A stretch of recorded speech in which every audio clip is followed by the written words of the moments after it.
Good evening, everyone. Welcome. It is so amazing to have you all here tonight to celebrate the opening of Hank Willis Thomas, All Things Being Equal. Yes. Woo! So excited.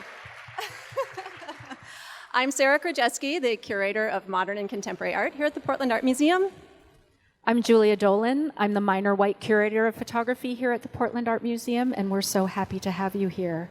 Before we begin this evening, we would like to recognize and honor the indigenous peoples of this region on whose ancestral lands the Portland Art Museum now stands. These include the Multnomah, Cathlamet, and Clackamas bands of Chinook, the Tualatin, Kalapuya, Malala, and many other native communities who made their homes along the Columbia River. We pay respect to their elders, past and present.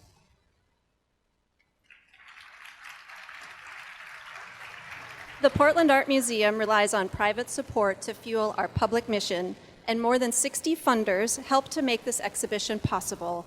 Folks gave at levels big and small, and we are very grateful to all. We would like to thank our major sponsors. We received early support from national foundations, including the Andy Warhol Foundation for the Visual Arts, Henry Luce Foundation, National Endowment for the Arts, Institute of Museum and Library Services, Community Catalyst Initiative, and the Samuel H. Kress Foundation. And our local community of supporters rose to the occasion with major support coming from Zidell Family Foundation and our Art Museum trustee, Matt French, Spencer Noker and Cambria Benson Noker, William G. Gilmore Foundation and trustee Mary Lee Boakland, Nancy S. McGraw, the James F. and Marion L. Miller Foundation, Meyer Memorial Trust, and Regional Arts and Culture Council Arts and Education Access Fund, the Arts Tax. We're also very grateful to our wonderful host committee who've been helping us get the word out about the exhibition and the opening week's events. And one last quick note that tonight's stage was set by Look Modern and Tufinkian Carpets. So thank you for your attention on all of the details there. To introduce our participants, please welcome Ella Ray, who is the Portland Art Museum's Kress Interpretive Fellow and Community Partnerships Coordinator. Since January, they have dedicated their time and efforts to the community partnerships surrounding the Hank Willis Thomas All Things Being Equal exhibition. Ella?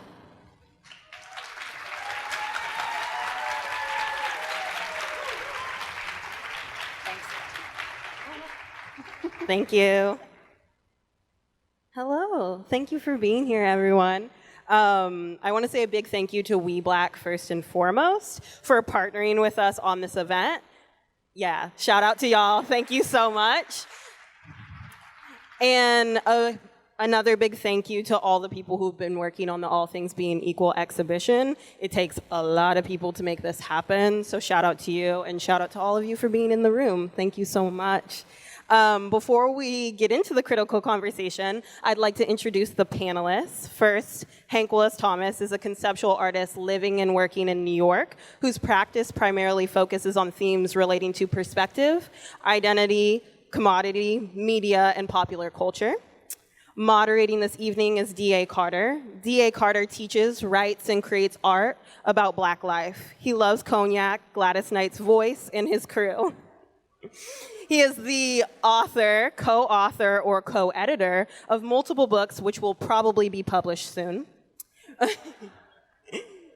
Representing We+Black, which is Wieden Kennedy's Black affinity group, I should say, Ragen Fykes. Ragen Fykes finds her visual artistry through the textures of wardrobe styling. Her directives come from single motherhood and being a late-blooming lesbian. She's a Cancer Leo cuspy and is also really terrible at introductions. Last but not least, we have Danielle McCoy, an Antiguan-born graphic designer and artist currently based in Portland, Oregon. Her work expresses themes of identity, race, gender, religion, culture, and mental health through words, graphic design, and book-like objects. And lastly, before stepping off the stage, I'd love to announce that immediately following the discussion and the short Q&A that we will have, we will be opening the galleries so y'all can have the first look at the exhibition. Ow. Thank you so much. Let's welcome y'all to the stage.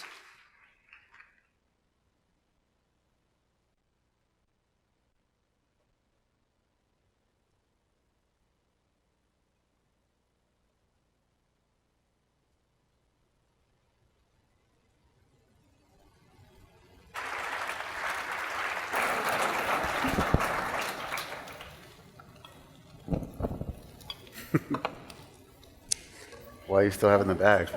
Yeah. It's gonna be right here.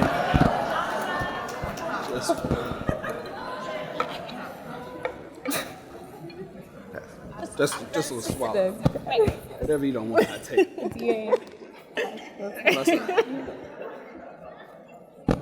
little swallow. I'm gonna just smell yours. Cool. Right? Ain't got some water. Hydrate. Hey y'all, how you doing? Okay. Can everybody hear me? Okay. Yeah. Okay. Cool. Thank y'all for coming. It's good to be here. We just gonna post up and chat, talk about some images, and geek out. That cool? Okay. Hank, you want to say anything before we jump into Well, thank you all for coming. It's amazing to see all these people here and just feel really humbled and really grateful to be here with you all. Thank you guys for participating in this. Cheers. I didn't hear anybody That say you're part. welcome. Bad. Thank you all for coming. Oh, thank you. That really means a lot to me. I mean that. Hank, what sign are you again? I'm a Pisces. Pisces. I know some of y'all. All right, so we've got a few images. We're just gonna chat it up about the images. Let's go. Okay, so Hank, one of the things as a Black Studies teacher, I'm really fascinated by by intimacy and the erotic. And whenever I think about or show my students D'Angelo's Untitled video, I start obsessing over torsos, Black torsos. And so I was wondering if you could talk to us about just putting this piece together with Dennis Rodman, and it's from the Got Milk campaign, right? Yeah. Yeah, just can you tell us if intimacy or the erotic played any role in the construction of this image? Yeah, well, this is a picture I presume was taken by Annie Leibovitz originally for the Got Milk campaign. And a lot of what I was always interested in growing up was how media images come together and how they shape our notions of who we are and who other people are. But one of the things that really happened, I think, in the 90s, when Dennis Rodman went off script as a basketball player and started to get his body tattooed and dye his hair and kind of embrace kind of aspects of counterculture, is that a lot of things that were once counterculture became the norm. And so I can't look at this image unbranded. So when I did the Unbranded project, when I decided that I wanted to look at kind of advertising images undressed, so to speak, this image I could not help but to include this in the series Unbranded Reflections in Black by Corporate America from 1968 to 2008. And there's just so much there, or maybe not. It's flesh and flesh and flesh. What do you see? Who, me? Yeah.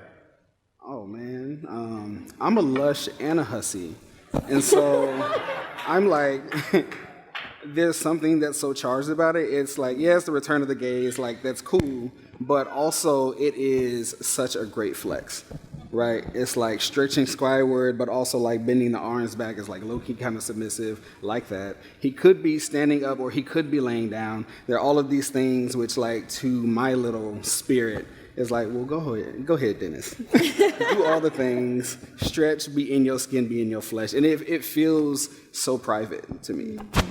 Like, it doesn't feel like it's a part of this campaign. It doesn't feel like it should be on a billboard. I'm just like, might as well be a candid. No. But I noticed you didn't mention anything about the lip gloss. No, not at all. I like the rest. You know, it's a little accent, you know, a little pop of flash. You know, yeah. You ready for the next one? All right, Danielle Regan. With this one, can y'all just tell me, you can tell me like based on your professional experience, but I'm really interested in how you all make sense of what's being communicated here.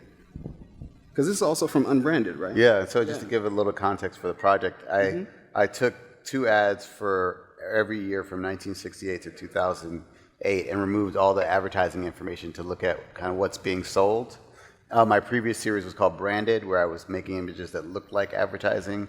But I realized at some point that truth might be better than fiction, so that rather than making images that are speaking in this language, that I could maybe say more by kind of chronicling what happens when you focus on a very specific demographic. And I think this was from 1972, and it was Palmer's cigarettes. And cigarettes and alcohol companies were the first to really see the black community as a market. So I just want to give that context. Yeah. All those Johnson Publications pieces, right? It's like Ebony and Jet. It's all of these really beautiful, stylish liquor and cigarette ads, right? It's like little me was just looking back in a particular kind of wonder with these older issues of Ebony and Jet, just thinking like that was for me as much a part of the black aesthetic as like anything that Hoyt Fuller and that whole crew in the 60s was coming up with, which is a trip. But I'm wondering, okay, Ragen and Danielle, when you strip down these images and think about, as Hank said, like what's really being sold, what do y'all think gets lost when companies start layering over and over and over these images? Danielle, you start. I think, again, as somebody who works in the context of advertising and is one of the people who is responsible for making these images,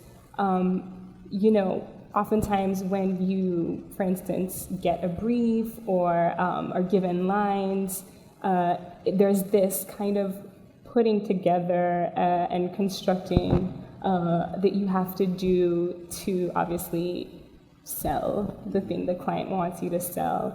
And I think what gets lost, or lost in the sense of what gets taken away once you layer all the noise over imagery, is that I'm really nervous, y'all. Just want to say that. I'm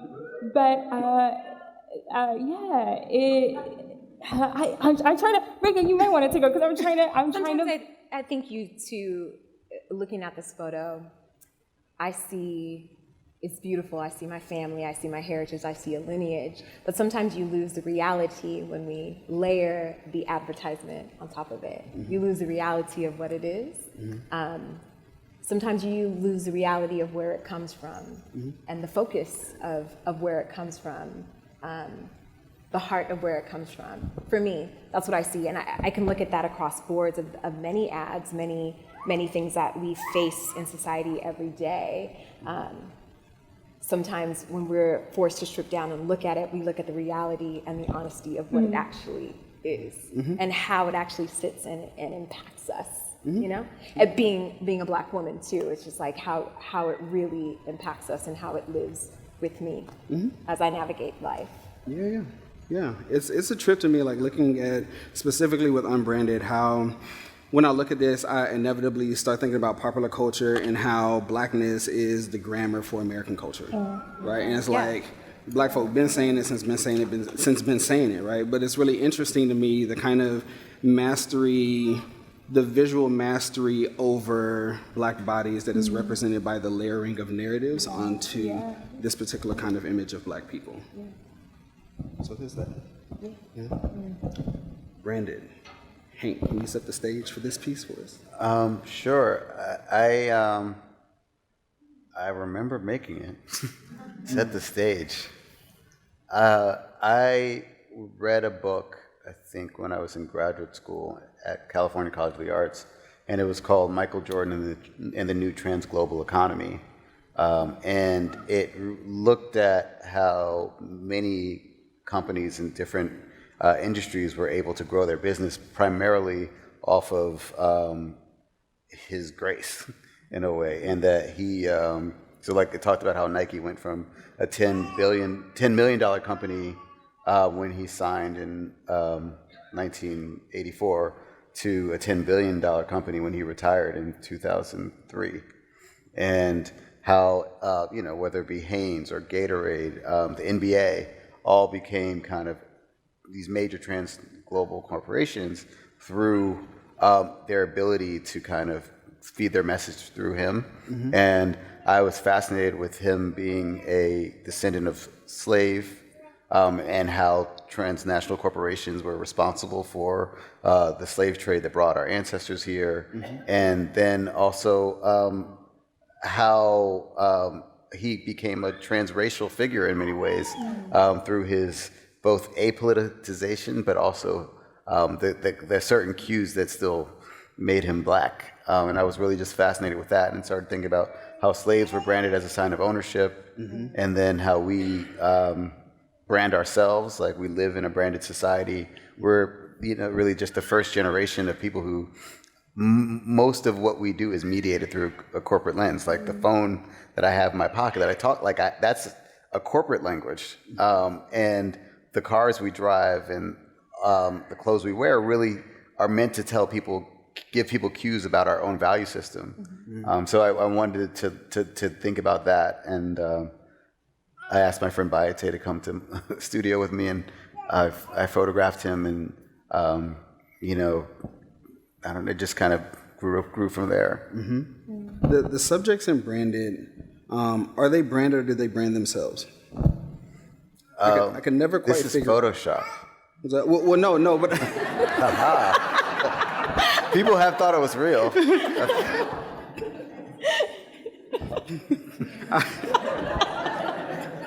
Sorry, too literal. Pisces. right. This is what I get for drinking brown liquor and trying to immerse myself in the work. I'm like, Too much. I don't know what you have in here. so it's like I look at the pieces and now I'm trying to figure out.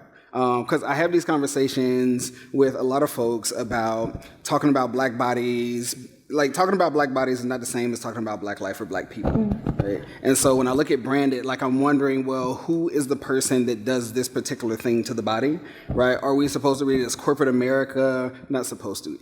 One way to read it is, right, like, corporate America is doing this thing to black people, and the markings on black people's bodies are evidence of this particular kind of abuse, right? But also, I'm like, what about those moments when black people claim a branding, and claim it in a way that in part prevents us from understanding their interior life? Is there room for that read in some of these pieces? Especially when you're very smart. I think you're going a lot deeper with it, I think, than I sometimes intend. And the best thing about being an artist is you get other people's ideas. You're like, yeah, that's totally what it was about. But you did remind me, though, Michael Jordan has a brand on his body. He's a member of Omega Psi-Phi fraternity. And so there's a tradition in many black fraternities of branding your body with the logo of your fraternity. And so that question becomes deeper for me, where because there's other rituals within that. And then I also think about, there's another piece in the show, Scarred Chest, which is about scarification. Yep. And so I think the work is open to interpretation, and I'd love to see you write from the perspective of one of these subjects. Got you. Digga, I got a question for Regan. Hey, girl. Thankfully, I just took a sip. Come on. Okay, that's what's up. So, as much as you can, like, bring us into Wieden Kennedy, and let us know what conversations, if any, happen about black bodies in advertising. And how black bodies are promoted in advertising. I mean, I think it's a constant question that I feel like being in the space of Wieden and Kennedy, where I think it's something that we always think about. I think I'm lucky to work for a place where those questions can be asked. We can talk about them freely. We can say what's uncomfortable about it. We can say where it's wrong. We can say where it's right. And we have people that will, hello, Beyonce. We have people that will go to bat for us in that. So I think it's something that is constantly considered. I think, at the end of the day, advertising is advertising, and there are certain things that are amiss. There's always work that has to be done. We were speaking yesterday about this situation with a black designer and a bigger corporation kind of taking advantage of him being this black designer and picking his brain for his view on being Black and being a person within the fashion industry. And in this article where he's sharing where this person completely took advantage of him, he said, appreciation without empathy is appropriation. And I think that that is something that we're constantly looking at and constantly trying to get to the core. I think Wieden and Kennedy, a lot of us are very aware of how being a Black person, our influence in what we wear, what we do, what we create, how we bring to life, quite frankly, a lot of what we do, a lot of what we take in, a lot of what we appreciate, a lot of the yes and what we say, all of that. I think we're very aware of that. And I think being in the scope of a place where there's people that are gunning to make sure that that is down to the core, down to the client. And if it's not, that they know about it. So, I mean, I feel thankful in that regard, but we're not perfect. You know what I mean? And there's always moments for growth and continual growth. And I feel like, again, as somebody who has a hand directly in making images, I, as a designer, also set a certain precedence for myself. Like, for instance, using Photoshop. There are certain things, as far as editing for photographs go, that I will not do to a Black body.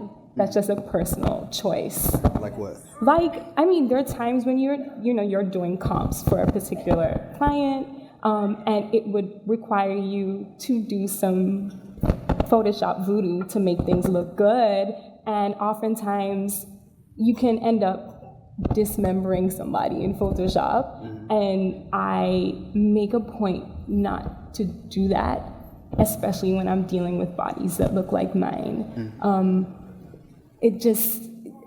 I don't know, it's just too layered for me to kind of take that approach when I'm making those images. I think my daughter has something to say. Yes. Can you tell us about this piece? Well, this piece is called Raise Up, and it is based off of a lot of my work. I come from a photographic background, and my relationship to photography changed when photography changed, when it went from an analog, relatively patient kind of medium to a kind of a medium of immediacy when it became digital. And there were more images that were taken in a single second than any of us could make sense of in our entire lives. And I decided that I wanted to start to look at historical images and advertising images to kind of think about their impact on our understanding of history, but also the present. And so I was doing an exhibition in South Africa in 2014, and I came across an image by a photographer named Ernest Cole, and it was of South African Black miners being strip searched. And you could see their butts, and it was something that I felt when I was looking at the image. I was also gawking, because I was like, the musculature and all of this stuff, and I felt that I was maybe almost kind of creating a certain form of abuse just through my kind of bearing witness to the image. So I decided that I wanted to give them some agency, I don't know if it's true, by cropping it at their shoulders and titling it Raise Up. That was in February of 2014. Many of you might recall that in July 2014, Michael Brown was murdered by a police officer in Ferguson, Missouri. And when I first got a chance to show this work in the United States, people called it the Hands Up, Don't Shoot piece, because that was the protest movement of the time. And so, in a way, I was struck by how a piece that I made about something that happened halfway across the world 50 years ago seemed to speak so eloquently to something that was happening in the future. This piece is also a larger version of this piece, that's life-size, is up now at the National Memorial for Peace and Justice, which is also called the Lynching Museum. Right. And their gesture of surrender could also be a form of baptism and kind of revolt. There's all of these different things that I see in it. But Yeah, it was a very transformational piece for me because my first time trying to figure out how to look at an element of a photograph as if I could crop it in three-dimensional space. It seems increasingly there are, or maybe it's recently, a number of writers and artists and activists are paying attention to abstraction, cropping, what Christina Sharp would call like black annotation and redaction, to get us closer to the idea of black life. And so you see this photograph and you recognize or you acknowledge that as a viewer, your particular relationship to this image could be reinscribing a particular form of violence. And so one response to that is to create this work based on a cropped version. Right. And so it's interesting to me that increasingly it seems reducing the amount of black bodies that we see both taps us into a larger narrative of anti-black violence, if that's what we want to focus on, but more importantly, it gets us to how little we actually need to see of a black body to understand the possibility of personhood, right? Which I feel like there's a richness in that, especially when so many institutions are invested in diversity and inclusion efforts, which require black and brown people to constantly make ourselves visible, right? Or present the illusion of ongoing access over and over and over, which is a very polite form of institutional violence. This is one of my favorite pieces.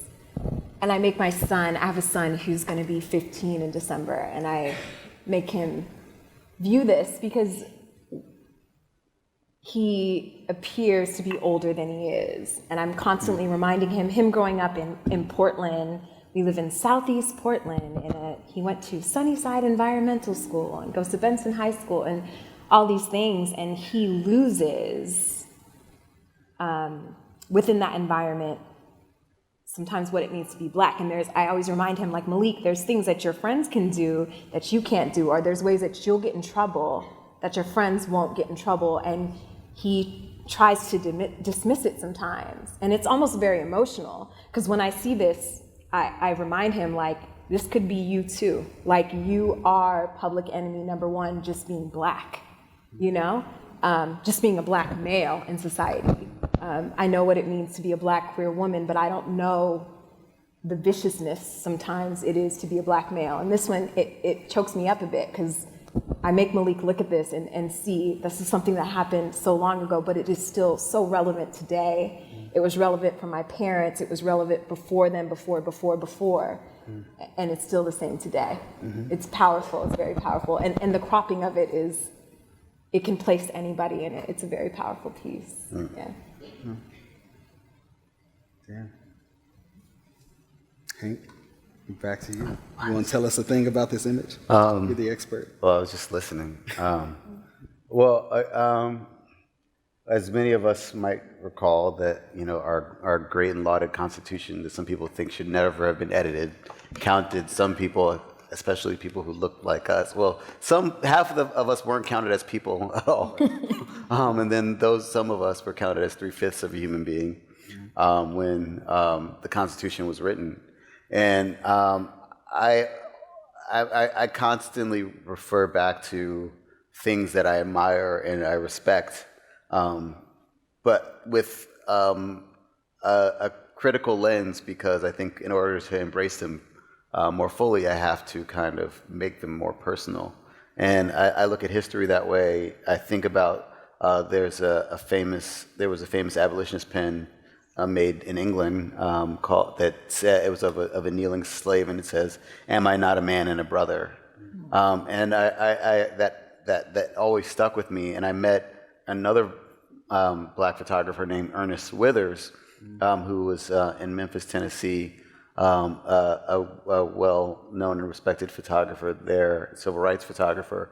And he took this iconic image of African-American sanitation workers who were protesting their segregated workplace, and they were holding signs of people saying, "I am a man." And it was in Memphis in support of their movement that Martin Luther King was assassinated. And I always felt it was fascinating, because that was 8 years before I was born, that it was necessary. When I made this piece in 2009, and it's also how funny life changes, where you're like, this was crazy. I can't believe that they felt that they needed to affirm their humanity in America. That's during the Obama years, in the early Obama years, I should say. And because the phrase I grew up with after segregation, during the integration period, wasn't "I am a man." It was "I am the man." Yeah. And I felt that there was something curious about how it went from being this collective statement under segregation to this seemingly selfish statement post-integration. And then I like to read, so the top line, I think as a timeline or references to history, and the bottom line I like to read as a poem, where it says, I'm the man, who's the man, you the man, what a man, I am human, I am many, I am I am a man. Because my grandmother used to always, she continues to embed in me a level of faith and appreciation. And she helped me to realize that the greatest gift that I have and that any of us have is our consciousness. Mm-hmm. That all the other things that we can kind of use to define and describe ourselves fall short of just what it means to be aware that we are gifted by being awake. I don't know how to say more than that. Yeah. One of the things I'm having to contend with, like some Black Studies scholarship, right, is like thinking about the legacies of the Civil Rights Movement and the masculinist framings of the Civil Rights Movement, right? It's like Erica Edwards has this great book called Charisma, and it's on fictions of Black leadership. And one of the things that she's pushing us to question is what it means for folks to hold on to what I would consider sometimes laughingly the strong, unwavering arm of the Black patriarch. Like, that's how we're going to move forward. And I'm like, so then I see this piece, I love this piece, I keep coming back to it because it's one of the pieces that brought me to your work, and I'm also trying to figure out, if a Black woman living during the Civil Rights Movement was the center of this particular piece, how would you change it? Well, a Black woman organized that photograph. Tell me more. She organized that march. I mean, a lot of what happened in the Civil Rights Movement was that there were Black women and Black queer men who were like choosing the right people to fit the right role because of their appearance of respectability. And so if it was women, they wouldn't have had the impact. Absolutely. And if Martin Luther King wasn't, a reverend and a son of a lauded person who was married to a person of another respectable family, they wouldn't have been able to have that power. And so a lot of it was branding, and unfortunately a lot of people having to sit back so that, and putting people in place to make the statement that the rest of the country could buy into. So there's a lot there that I and I'm learning this stuff, and then we learned that Ernest Withers also was an FBI informant. So the layers of the stories are deep, and that's what all of my work is about. There's more things happening outside of the frame of the picture than there is inside of it. And so in the one version of this picture, you can see her off to the left, but no one, and I don't even remember her name. Okay, got you. Danielle and Regan. All right, so can y'all talk to us a bit about mediating images of Black people and stories that appear to be about Black life but are actually about white capitalism? No pressure. Danielle has a great answer. Danielle has a great answer for that one. But I'm gonna hear what you say first. Repeat the question one more time. So I'm interested as folks that are working in media, right? Like, how do you navigate that balance between like representing Black life and then representing or using Black bodies to represent the narratives of Black life that animate and propel white capitalism? Right. I think like one important thing is questioning where our images are coming from in the first place. Like, who is orchestrating our images, and who do we contract for images that we want to use to depict Black life, Black people. And a start is making sure that we, get in contact and pay Black photographers for their work, and especially work that they create that already encapsulates Black life in an honest way. And so that's something we do. Regan, anything to add? I think in what I do in the lovely world of wardrobe styling, I think for my personal work, I think it's just always being true to my experience in telling the story of being Black and how I view it and applying it to that. Repeat the question. Well, it's really about, how you reconcile essentially institutionally, like we as Black folks are in many ways supposed to represent the community, which is a very coded professional way of saying give us access to who you are. So on the one hand, there's that expectation that is seldom spoken, but absolutely it's a part of every conversation. How do you balance that reality with the presumption that, oh no, you're just helping us cultivate images of Black people that can help us make more money? No, I know that from the jump. Like, it's like, you need me. You are utilizing, and I've been in situations outside of, in my career of people utilizing my ideas just to get the culture and the feeling. And I'll always advocate for myself of like, you want my vision, you want my culture, you want my feeling, you want the me.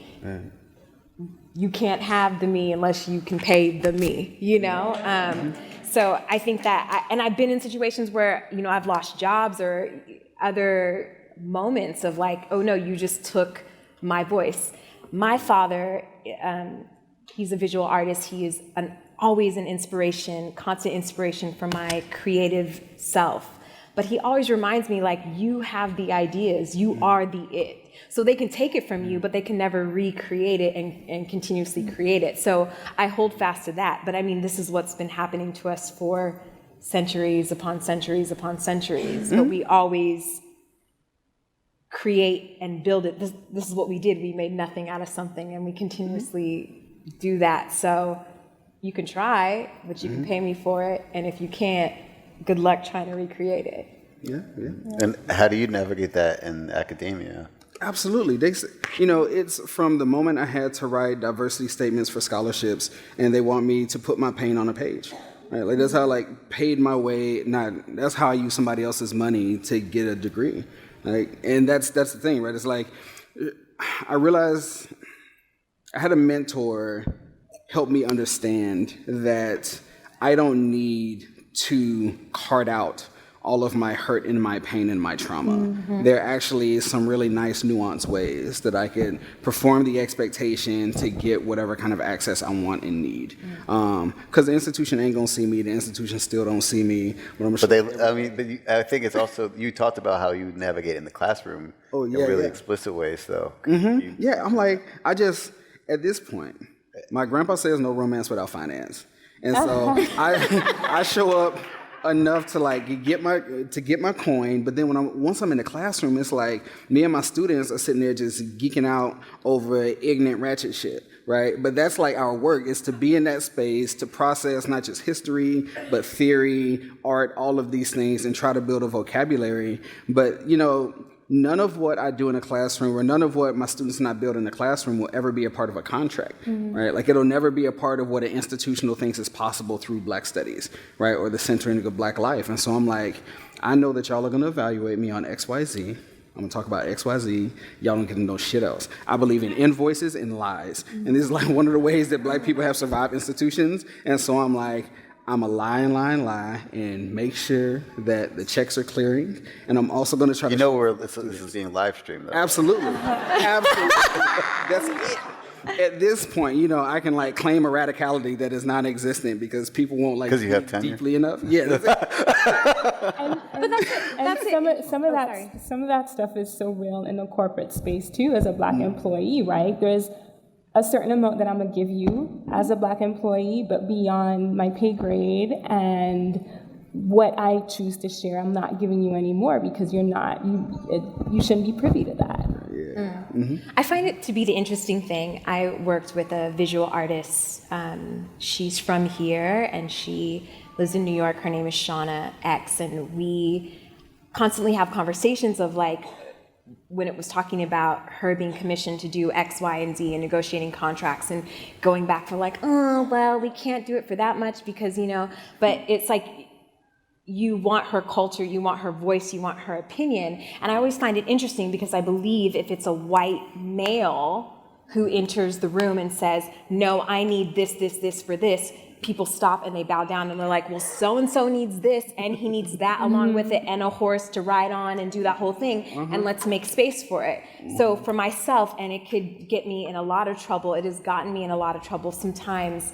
There's this fight in me of like, no, fuck that. Sorry, I don't know if I can say that, but like, fuck that. Like we should. I had some bourbon, God damn it. I feel like Beyonce. I'm here. I'm making it. Yes, it's me. No, but like, it is a sense of like, fuck that. Why can't we be honest with who we are? Because that's what you want. You want the honesty. This is me. This is my blackness. This is me. This is the reads. This is the realness. This is all of it. So you can't take part of it. You have to take it all. And I in my heart, maybe this is why I'm not rich, but I in my heart feel like I can't curb that for you. I don't want to curb that for you. This is me. This is my honest opinion. And at the end of the day, this is what you want. Yeah. I don't know. Damn. Oh, sounds like you know. Oh, you know. Box water.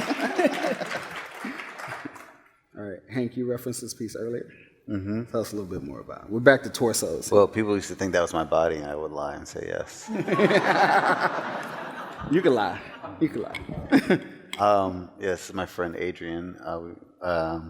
And again, a lot of the way I make work is by accident in a lot of ways. I didn't know what I was going for and looking for when I asked him to pose for this. And I didn't even think of what I was making was art.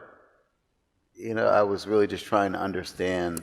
There's a famous photograph of a former slave named Gordon, a black slave who was, whipped so brutally that you could see the keloids on his back. And that image was in my mind when I started to think about making this, but then also his body is just so beautiful that I was like, I don't know, there's something seductive about it in a way that I don't know how to talk about, which also made me feel uncomfortable, not only in the making it, but also in the presentation of it, because a lot, the best thing you can do for any corporation is to use their brand, and one of the beauties of what Nike has done is like, oh, you want to bootleg our brand? Great, go ahead, because that means more people know this brand and understand this language. But also, and I think sometimes people think of my work that I am anti-corporate, but I don't think that you can. I really see myself as trying to critique the systems that I already participate in. But also thinking, it forced me to look at his body and think about scarification and how I was trained to think of it as gross and disgusting.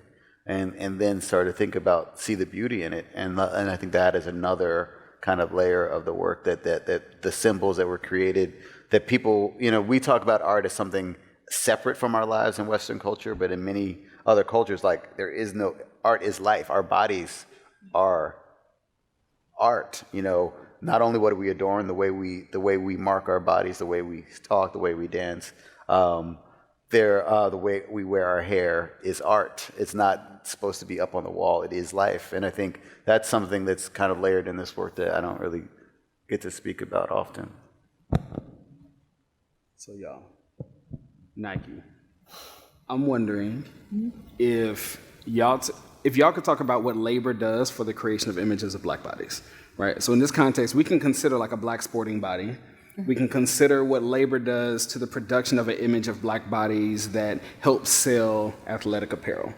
What kinds of discussions of labor are y'all having about sweatshop labor? Like, is that ever entering the room when y'all are thinking about how bodies are assembled to communicate a particular message, or how you think about the ethical implications of a company's labor practices? Like, is that ever in the room when y'all are sculpting an image for circulation? I can say as a consumer, is in the room constantly, but that comes from consumerism and us people needing it cheap, fast, and now. So I guess as a consumer, I always ask myself about those things, what I'm buying, is it ethical? Is it is it sustainable? But that, I think, comes to us in our deep fascination and joy in consumerism and getting something now fast and quick. I don't know. That's what I can speak to it. I also don't work for Nike. And same here too, you know. Tell me the thing. No, and funnily enough, like Nike is one of the few brands that we have that I've never worked on. So I can't really speak in that jurisdiction. I wouldn't feel comfortable doing that. But I can only speak as a consumer as well. And being from a place which is not originally the U.S., where it's a third world country, and you end up kind of getting for lack of a better word, the secondhand garbage, less valuable stuff. And there is a desire that's created from the advertising you see to want that stuff. And so for a lot of people growing up where I did, you don't think twice to consider the labor in another third world country that went into making the apparel that is being so widely commodified. And for a long time, I didn't either. Not until, quite frankly, I came to the US and was made aware of situations like you mentioned. And so, yeah, I can only speak as a consumer now, and as far as like making ethical decisions about what I wear, what I choose to buy, and that type of stuff. Cool. Dig it. All right. How y'all holding up? Y'all good? Cool. Great. I'm going to take some more of this. Yeah, go ahead. Yeah. Hey, stay warm, stay sharp. Yeah. All right, so Hank. Sorry. No, you good. I have a 15-year-old. So Hank, I'm not an art historian. I'm not an art critic proper. I don't know how to talk in very like astute academic critical ways about what's happening with this piece. I just thoroughly enjoy it. And so I'm wondering if you could talk a little bit about this piece. Well, why do you enjoy it? It's like flashes. You know, I like scenes, vignettes. I like these kind of minor moments that make me want to jump deeper into something. And so I keep wanting to jump deeper into different aspects of this piece. And so I like that. It feels like a particular kind of invitation that I don't really have a language for. But it makes me want a language. Well, for me, there's a couple things I notice immediately when I look at it was made in 2013 and Raise Up was made in 2014. This is a picture of a baptism taken in Washington, D.C. by, I believe, a photographer named Addison Scurlock. And it was, for me, looking at this image and thinking about this idea of people wading through the water to get salvation, but also thinking about escaping to slavery, escaping across the Ohio River to get emancipated. That there's a lot there for me, but also what the triangles mean. These are flag frames that are used normally for the memorials of when a fallen American soldier dies. They often present the family with a flag that's wrapped in a triangle with all the stars visible. And that's what these are. And then, but then there's a pattern in the middle that looks like a bow tie, and this references the African American quilting tradition and a lot of the patterns that were used during slavery. And it's believed that there are codes often in the quilts that people would put out on their lines to help people who were escaping north to know what a safe house was on the Underground Railroad, et cetera. And so, and for me, this piece is layered with so many different things. I also have always been like, is this really going to stay together? Because it hangs on the wall perfectly, but the carpenter I worked with to build it was just like, this is impossible, right? And now it's, it's been, and that's also what I'm always interested in my work, is I often work with people who are experts in one thing to do something they've never done before. And also what it means to look at a photograph that's kind of broken apart in all of these different ways, and so you have to complete it in your mind. No, that's what's up. I'm like looking at it again, just like I can see a version on the screen back here, and all I can see is rewind and fast forward buttons. Right. At one point when I first started getting tatted, I was like fixated. I was like, Self, you're gonna get all tattoos that relate to audio technology. It's like fast forward, rewind, the whole nine. But like I kept thinking about that, and now also thinking about Skurlock Studios. That archive is so rich. Right, it's just like Black people showing up in these studios, and even at times like having some external shots of just Black life in Washington, D.C. and Maryland. Like, it was so beautiful and so rich. And the number of photographers in the early to mid 20th century, Black photographers that were paying attention to baptisms.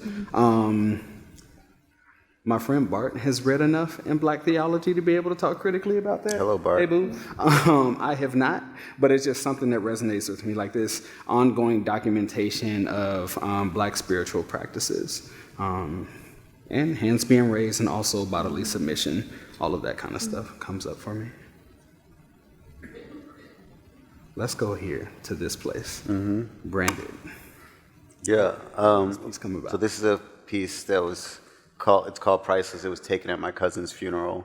My cousin's son, Thomas Willis, was murdered in Philadelphia, Pennsylvania on February 2nd, 2000. And it was one of, there definitely was a before and after for me in that event, because we were roommates and best friends, and he was basically my like life plan. I was just like, I'm just going to be your backup singer in life, and I was raised to be his backup singer. Like, everyone's like, you don't really matter, he's the one that matters. And I think he was less comfortable with that dynamic than I was, but he was good at everything and I was not. And so losing him forced me to be like, become a man, so to speak, and become a person who had some own self-direction in a lot of ways. And so that loss molded me in many ways, and cynically, if he were alive, he would say, I did it on purpose, because there was this kind of tension of what it meant to be like, he was good at sports, he went to like these boarding schools, and he was in this committee, and all these things that and he looked the way, and what it meant to be the Black boy who people had hope for, and how limiting that was, for like, oh, you can't do this because you're the one who has that hope. We have all that hope, and then for him to have died kind of on what seemed to be on a whim, where he was in Philly visiting my grandmother and saw some friends from junior high school. They took him out to like show him a good time, but they were wearing like these gold and diamond chains and got robbed. And the guys some guys saw him with my cousin, saw my cousin with them. They made him lay face down in the snow and shot him in the back of the head. The other guys just lost their necklaces. And the boys who killed him got away with murder that night. And it was so, I feel ambivalent, because it's so sad that because they say that the murderer always returns to the scene of the crime. So they returned to the scene of the crime 2 months later. And another night they started with one of them saying, I want to go get a chain. And they again, took the chain off this kid, and they were shooting in a crowd and killed someone else. But that time the police were watching, because they knew that there had been some violence there before. And I guess in the morning in the process, my cousin being 27 years old and realizing all these weird things that kind of go into, the performance of a funeral, of a life that meant something, is that you have to buy him a new suit and new shoes, and the ultimate decision to watch my aunt and my mother make was the picking of the casket. It's like this. There's an unspoken thing that says that you love him more if you buy like the $7,000 box of wood that's going to be thrown in the dirt, never to be seen again. Maybe if you buy the $2,000 one that you couldn't afford to love him enough. Right. And then there's the headstone. And either way, with my family, it was going to have to go on a credit card. So it was this impossible decision to watch them make. And, a lot of and I realized again that advertising is the most ubiquitous language in the world. Like, you don't have to speak or read the language, like, to understand the ad. And it's because we've been trained to like see certain cues and get a feeling. And I feel like, how do we talk about the value of one life and what a family might go through? And the best way I felt like to reach a broader audience was through kind of using advertising to tell that story, because advertising also is a language that is so powerful, but it's only used to sell. Like the beauty of advertising is the talent behind it. The products almost have nothing to do with it. And so I really feel that it's important for many of us to start using that language to tell, other stories. And so this is my aunt, who will be here tomorrow, and my uncle Michael on the left. And it was really also challenging to ask them to participate in it, but they also saw the value of my work and encouraged me to do it. Dan, thank you for that. We don't. Thank you. Low key, we don't deserve that kind of access, and so I want to acknowledge that you're like. That's why I make the work. So no, that's a part of all of us. So I don't have critical things to say. I'm just it's peace, Danielle. I mean, the thing about gun violence is it affects all of us. And also we all love guns and violence, because if you turn on television, that's what we fantasize about. And so I don't think you have to be directly affected by it to necessarily feel like you can or should be part of the conversation. So I am, and it's it is super challenging, Danielle Regan, how do y'all navigate? A lot of stuff is like, how do y'all navigate? Because I'm hella nosy. I want to know, like, what y'all can and can't tell us from inside Wieden Kennedy. Start with the can't. Right? Like, I want all the can't. Take us to the limits, right? Like, I don't want y'all getting, like, a strongly worded email tomorrow. But, like, what can you tell us about the extent to which these kind of conversations show up in, like, boardrooms, show up in meetings? Because for me anyway, when I'm thinking about contemporary popular media, like, there is this narrative of protection of particularly young black men who are our promise, right? Like, families have people who they invest time, energy, the whole nine into. There's also, like, members in the family who is like, we need to be extra vigilant in terms of creating more limits for them. So I'm wondering about the extent to which those conversations show up in y'all's professional lives, because part of that, right, is like, you can't spill too much tea on your family, but also it's, well, we're selling this idea of who black people might be, and this could be perpetuating one narrative that I don't want to show up for, but y'all are also signing my checks. Yeah, So there's one instance that comes to mind immediately, and I forget what year it was exactly. The Wieden folks in the crowd can shout it or remind me, but it was the year Alton Sterling and Philando Castile, that back-to-back killing happened. And just to preface that, I pull from my experience as an Afro-Caribbean woman living in Portland and having not grown up as a black kid in the US, right? There's this learning to navigate blackness that I'm still learning to do in this country, right? And so that double killing in particular, I had maybe been a year in at Portland and kind of really realizing that, oh shoot, in this city, in this country especially, as opposed to home where I identify so much by my nationality, and other Caribbean people do as well, I'm just black here. Like, nobody is asking me, what kind of black are you? It's just like, you're just black, right? And so that killing happened, and it tore me up, and obviously tore up a lot of other black folks at Wieden and wider. And a coworker of ours, he was so pissed off, like many of us were, that we kind of, that happened, and we still had to go through the day-to-day, going to meetings and acting like nothing happened, and no white person really said anything. Not that you expect them to, right. But in those moments, it's like, do you see my humanity here? And do you see why it's not okay that we are just going along the everyday? And so he sent an email basically saying, why your black coworker is silent today, extra silent today, or is extra moody today, or what have you. And it took him to say something to the wider agency to